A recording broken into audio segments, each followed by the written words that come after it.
Okay, kasi siyempre ang tanong po dito, attorney, nakapanayan po kasi nila Manong Ted nung nakaraang araw sila, Sir Renato Reyes, at ang kanilang marcha naman ay sa Luneta. So ang tanong po dito, bakit hindi na lang daw po kayo magsanib puwersa?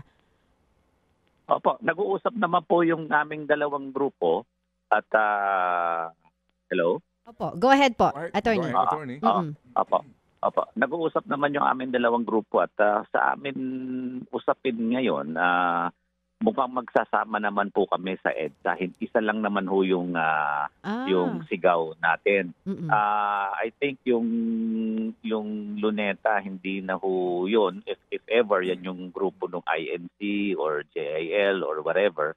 Pero I think yung nag-group, kung maalala mo, Angela, nung September 21, may EDSA group at may Luneta group. Pero ngayon na magsasanib puwersa na sila. Bagamat maraming issues. For example, meron silang mga ibang gusto o hinaing o sigaw. Sabi ko, doon lang tayo kung ano yung common.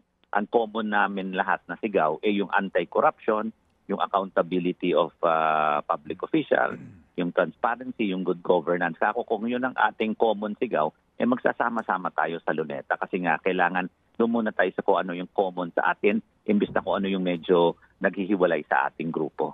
Mga kapatid, brothers and sisters, saan ka pa? Dito na tayo sa totoo. Dito na tayo sa True FM. Mga kapatid, mag-subscribe and follow po kayo sa social media accounts ng True Network PH. Yan po kami. Hanapin nyo lang True Network PH, Facebook, Instagram, YouTube, TikTok, and podcast.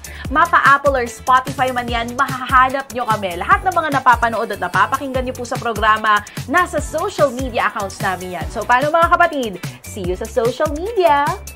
Dito tayo sa totoo, tunay at